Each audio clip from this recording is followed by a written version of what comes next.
Welcome back to Wellness as a Way of Life. This week on the podcast, we are talking about pillar number 3 in my 6 pillars of optimal wellness movement. And this is going to be short and sweet. I really am just going to invite you to reframe movement, which is arguably why I call it movement and not, the exercise pillar. I'm not saying that exercise isn't important. I just want you to think about why exercise was invented to begin with. It is a relatively modern invention, and that is because we have increasingly easier and sedentary lives. Therefore, one thing that we can do is just bring more movement or activity into our daily lives. And I'm sure this isn't the first time that you've heard it, but hopefully, or maybe I can give you some new perspectives or plant some new seeds on ways that you can truly integrate more movement into your life. So the first one is, let's say, something that you've heard before, be intentional about parking your car further away from wherever you need to go and walking a little bit more, or leaving the car at home. Maybe you can bike there. Maybe you can walk there. Maybe you can take the stairs instead of the elevator. Maybe you can take your meeting, or at least a meeting a day, walking in a park, or at the very least, standing up in your office, in your home, and pacing a little bit, or, doing some light stretches or squats or something as you're listening on a meeting.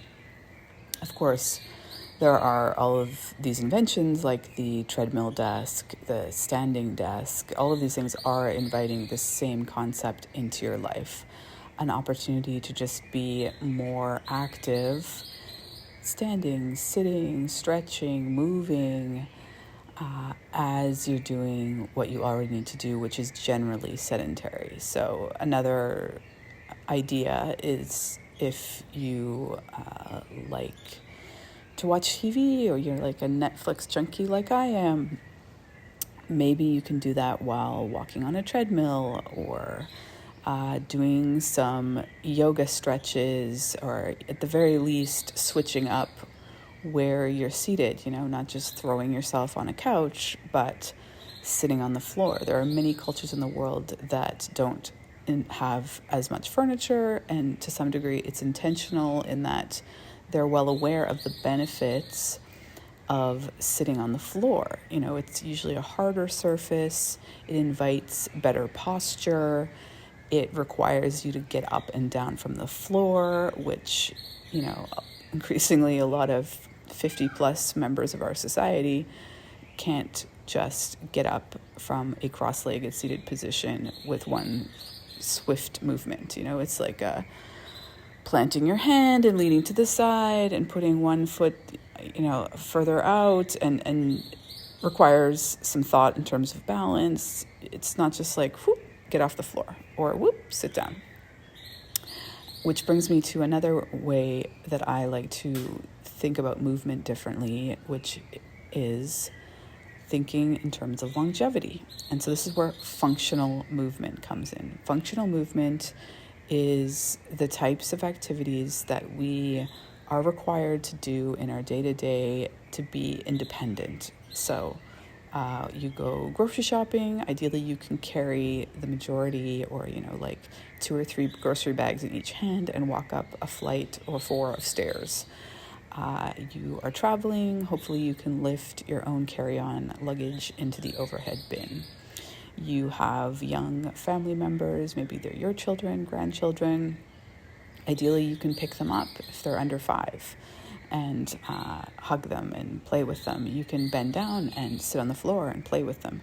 So all of these things in terms of being able to do some basic functional movement, like what sort of distance do you want to be able to walk into your 80s without having to rely on other people? For me, I would say several kilometers, right? So it's knowing that you need to maintain a certain endurance, a certain flexibility, and a certain strength, and not all traditional and or trendy exercise practices really incorporate or think about the longevity that it's bringing to your body, other than, let's say, weightlifting, particularly for women, is really wonderful because anytime that you're using the muscles stimulate the strengthening of the bones, and therefore it is preventative for osteoporosis. But there's no reason to go to extremes. You can get enough of that just using your own body weight. So incorporating 20 push-ups into your week, if not every other day, certain amount of sit-ups. Again, you can do all sorts of things at your local park, even without needing to pay to enroll into a gym, pay to have someone train you. I do think those are great tools to encourage you to do more exercise, don't get me wrong, but I'm just saying there are ways to make this accessible for everyone. It's just about getting out there and staying active, being intentional, and inviting movement opportunities into your life. Another really great one that most people don't think of are the chores around the house. Like, our households are increasingly convenient.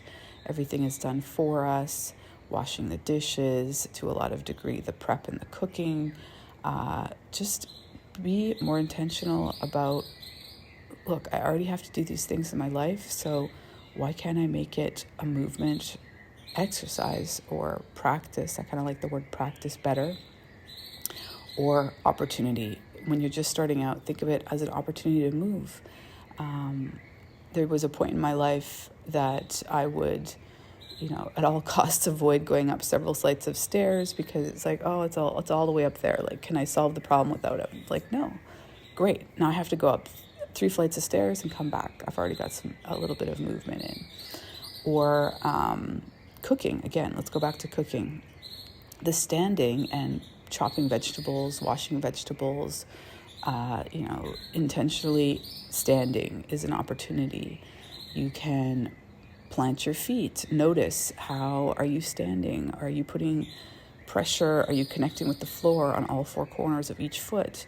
If you stand differently, can you feel some activation in the muscles of your legs?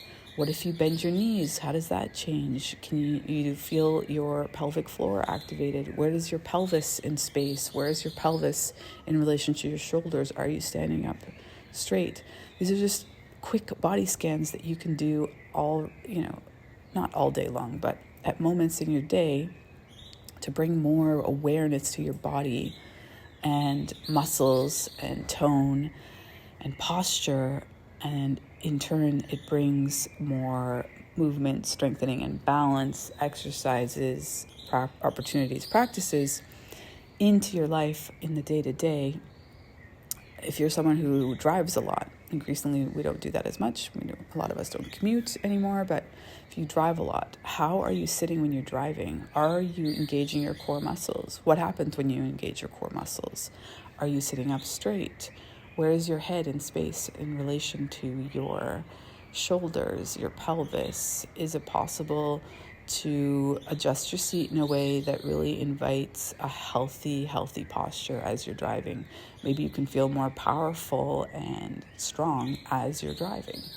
Just tiny things. And lastly, as we're coming up to the 10-minute mark here, I wanted to just plant the seed that bringing more music into your life is also a way to invite more movement. So again, we're cooking in the kitchen. Can we bring a little bit of zhuzh, a little bit of movement into you standing in the kitchen when we put on some music?